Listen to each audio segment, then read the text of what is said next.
This summer, be part of something historic. Idaho Access Project is celebrating the 35th anniversary of the Americans with Disabilities Act with Hands Around the Capitol. This powerful event will take place on Friday, July 25th at Cecil DeAndres Park from 11 to 4. We'll be making history as the only state with 1,000 people joining hands and encircling our Capitol building in support and solidarity for disability rights. Plus, there will be live entertainment, interactive exhibits, and over 60 booths. Find out more at idahoaccessproject.org.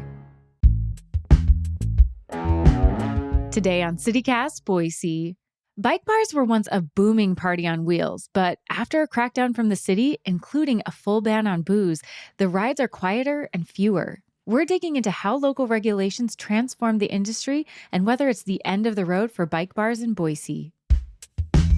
It's Monday, July 14th. I'm Lindsay Van Allen, and this is what Boise's talking about. Bike bars can be a pretty controversial topic here in Boise. People either love them or hate them. So joining me to dive into this topic is Boise Weekly's Kate Noden. Thanks so much for being here today, Kate. Thanks for having me on. Happy to be here. When did bike bars first roll into Boise, and where did this concept come from? So bike bars have kind of been a trending thing that's kind of just popped up around the country. And they started here in 2010 with Mike over at Pedals and Pints, who brought it from Bend, Oregon originally. So they've kind of been popping up everywhere, but since 2010 is when they first, landed in Boise. And what kind of first impressions did these businesses get from city officials and the Boise public at large? Yeah, I think before 2014, there was no regulations in place, no laws, around these slow-moving pedal-powered vehicles. And it's kind of a funny story because Mike, the owner of Pedals and Pints, was driving around a previous city attorney and city clerk one day for previous mayor Dave Beater. And they actually came to him after their ride and said, quote, "This thing needs beer." So that happened in 2014, and 8 months later, a written statute was in place, and they were allowed to have onboard alcohol. And that's when these things took off. I mean, Boise's a great place for nightlife and entertainment. The bike bars fit in so well, and they were allowed to have onboard alcohol. So anyone who wanted to go out and do something that kind of revolved around drinking, bike bars was the place to do it. Okay, so when they initially came here, they didn't have beer on board or alcohol. And then there was city officials wanted them to have alcohol on board. That was something they officially wanted. According to my understanding from Mike, the city wanted to kind of work with these local businesses to make it, a big tourism attraction. It was a huge thing for anyone coming to Boise. It was a great way to see all the bars and see downtown in a fun way. So originally the city was open to the idea and really wanted to work with them to make it the best it could be. And when it comes to these bike bars, after talking to the owners, different people who have run them for years, what is it that draws people in? Because they are very popular. So what is the appeal for everyone? Well, I think, if you want to go to a bar and you want to have a few drinks, you're normally just staying at one bar or pop into a few. But these bike bars originally allowed a way to kind of keep the party going, keep, the drinks pouring, while you can stop at a variety of bars. And it's like a bar crawl on wheels. So to anyone wanting to check out all the bars downtown, because we have amazing bars, this was a way to hop on, keep the party going, and see everything downtown Boise has to offer in terms of the nightlife scene. Well, and I found you do get to know a lot about people when you're on a bike bar. I went one time with some of my husband's coworkers, and then they wanted to go all the way down to the north end to a bar. I thought we were going to die. I learned a lot about those people, and I realized we don't all have the same expectation. I know, it gets pretty crazy on there, which is why, then the regulations had to be in place because it was getting so kind of rowdy, so much fun. They used to have kegs on board them. It was getting pretty party central. And that's, I think, where the city then had to kind of step in and make some regulations around it just for safety reasons. Yeah. And I'm curious, what kind of complaints, I believe it was the complaints that then led to regulations. What kind of complaints have downtown residents raised over the years? Was it about the noise or just the larger discomfort with public partying in Boise's downtown? So, with the complaints, the biggest reason was over intoxication, especially once these people would get off the bike bars and kind of just be loose downtown. That was a big one. And the other big one was the traffic. If you got stuck behind one when you're trying to go somewhere downtown, people would get infuriated because they only go up to like 10 miles an hour. They're very slow moving things. So people were upset at the over intoxication and just the annoyance they were bringing to downtown.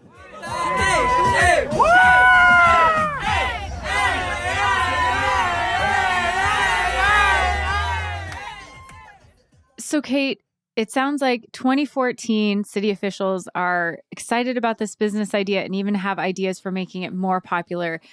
But now there starting to be complaints. Maybe residents aren't so happy about it. So when did things start to shift for the bike bars, and when did these complaints actually materialize more in restrictions? So that all comes down to COVID, which always is still affecting so many businesses here in Boise today. And when COVID first hit, the bike bars were labeled a super spreader and they had to close down.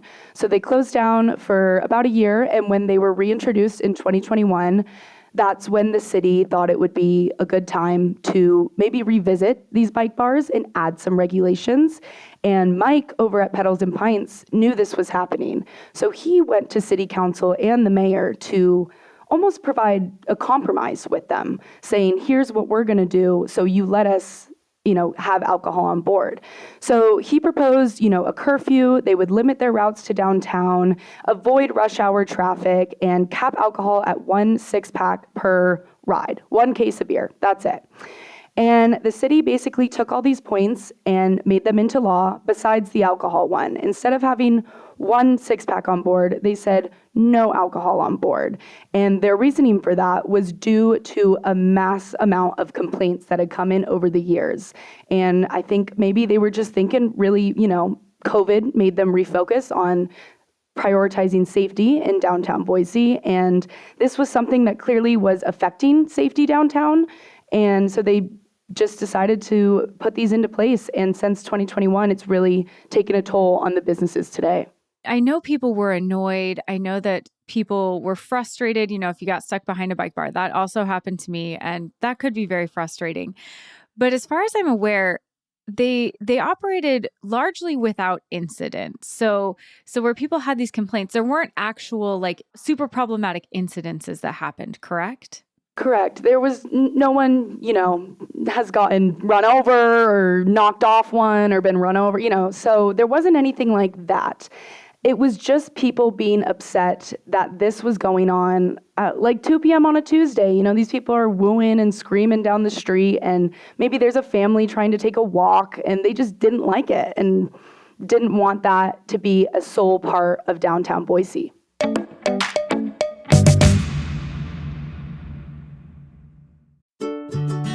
Need a reset or just a chance to slow down? Trade the traffic and to-do lists for a glass of wine and an open sky at Walla Walla.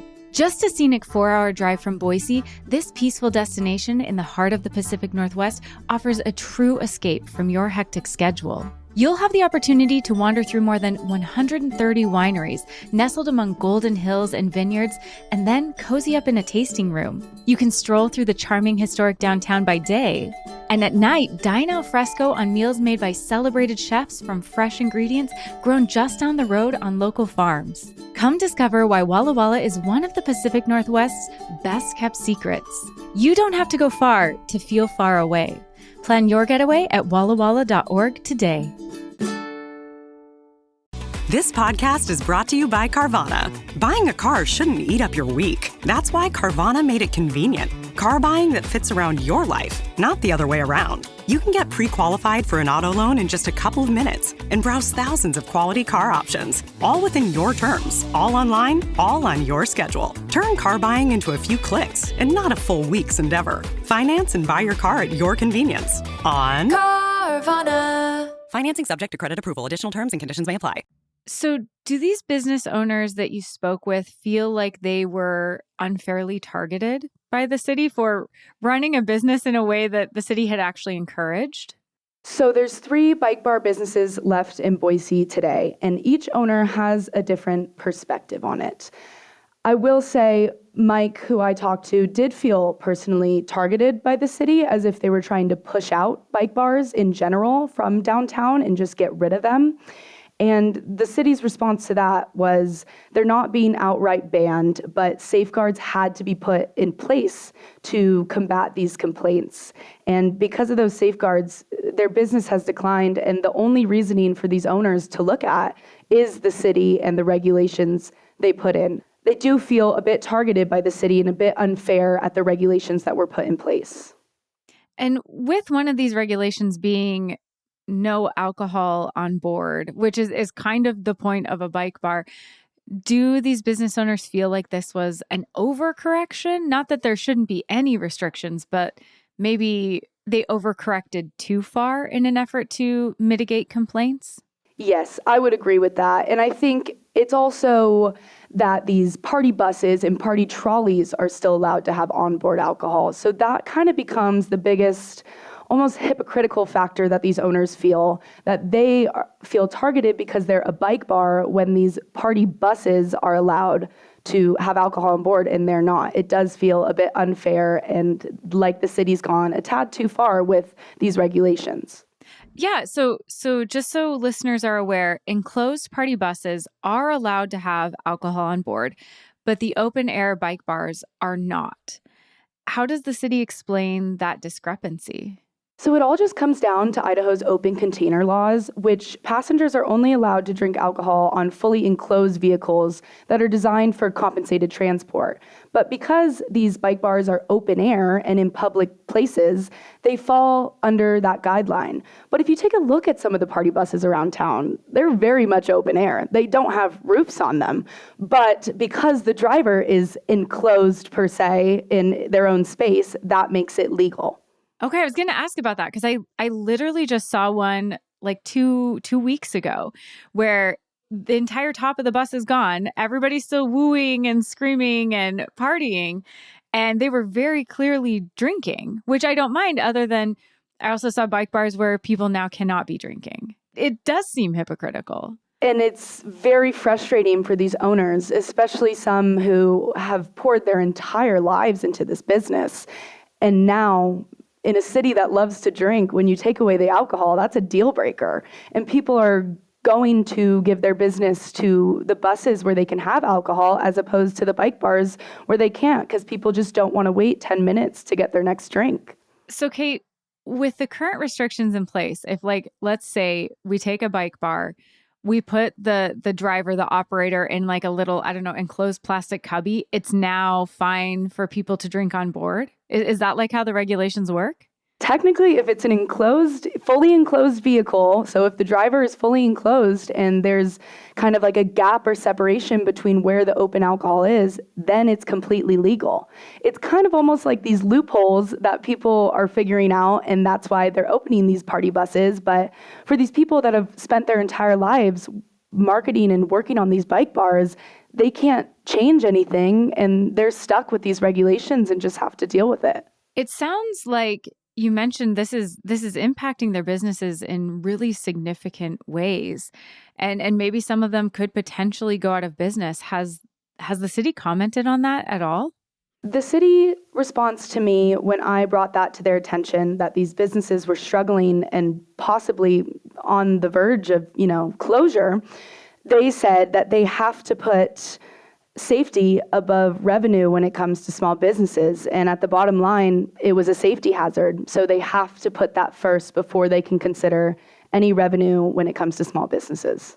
But does that same standard apply to then these open air buses? I just, the same thing I've heard people complain about bike bars, I experienced 2 weeks ago with these open air party buses. And you don't see people commenting on those a lot. people either love them or they hate them. And if you hate them, you really hate them. Yeah. And I think a biggest part of that is how slow they move and the annoyance they cause when you're trying to drive downtown. And maybe these buses are moving faster. They're staying a little more low key. They're not causing too much traffic or too many problems. And the buses go longer, so the patrons are on there longer and maybe aren't being dropped off downtown, which is making it easier for these people to just go home and not be spotted as an issue. But it's very hypocritical almost, and it's hard to kind of draw the line. And it took a lot of digging into our laws because it doesn't really make sense why these trolleys and buses are allowed to have it and the bike bars aren't. And every owner feels the same way about this subject. They are frustrated and confused, and they say it just doesn't make sense. Okay, so besides jerry-rigging some kind of fully enclosed space for the operator of these bike bars, what are the owners doing to stay afloat? Like, how are they evolving, or what are they trying to do to keep their businesses going? So if we take Brady, who owns Boise Buzz Bike, he was part of the initiative in 2014 to get alcohol on board. He's been around for a while. He had to open up a bus to stay afloat. So he was able to score a bus and let that bus be another business opportunity so that he can have alcohol on board. And he also moved his operations to Garden City, where he says the officials in Garden City are much more open to this idea and welcoming of this idea due to maybe a younger up-and-coming feel over there, while Boise is more set in their ways. And Quinn over at the Boise Bike Bar only had one bike. So for him, it wasn't the most noticeable decline. And he also has a very innovative approach, and he's got a lot of new business ventures in addition to just the bike bar. So for him, it wasn't that bad either. But for Mike, who has 7 bikes, he's kind of stuck right now because he has 7 bikes. He's been doing this for 15 years. He can't change his operations, and he can't do anything anymore. So his hands are kind of tied, but it kind of differs in everyone's position depending on the business. How soon could we see this shift, maybe completely out of Boise to Garden City, or just maybe see the shift where we're no longer seeing bike bars in Boise because of these regulations? According to talking with the owners and what they think, it's only a matter of time. I was given like a year max that they think they're going to be able to survive in downtown Boise if things don't change, which is why it's really important that if you do like these bike bars, get on one, because you're having a great time, but you're also supporting local businesses that are fighting to stay alive right now. And Mike almost had to close up shop last year. So it's already an issue and it's already happening, and they're just really trying to keep their foot in the door. But if nothing changes and business doesn't increase, I would say up to a year before they might be gone altogether. Kate, I'm really curious what your perspective is on this. But looking into this rise and then possibly fall of Boise's bike bars, what do you think that says about how, as a city, we're balancing entertainment with entrepreneurship, with livability in our growing city? I think the beautiful part about Boise is you have all ages and all walks of life here. There's really a wide range of people downtown. And when it comes to the nightlife scene and the hardcore entertainment, loud and proud, drinking music, things like that, there's a large portion of community members that do not want that in the town that they've lived in their entire lives. And they're used to kind of a slower pace of life. But it's balancing the evolving city, keeping up with trends in our nightlife while also pleasing the community members. Okay, Kate, I saved my most controversial, potentially, question for last. If you were to be riding on a bike bar, let's say this weekend, what would be your song request? Oh my goodness. I was not expecting that. I've been into Chapel Roan a lot recently, and my favorite dancing song is Pink Pony Club. That's probably so basic, but that is my go-to. So I would love to be jamming to that. No, I love it. I love it. As a Spice Girls wannabe is always my request. I love it. There's something about a basic song that is the best. Yes, exactly. Once you make it classic, no need to keep looking. Exactly. Well, Kate, thank you so much for digging into this and then taking the time to really break it down for me and my listeners. Thank you so much. Yeah, thank you for having me.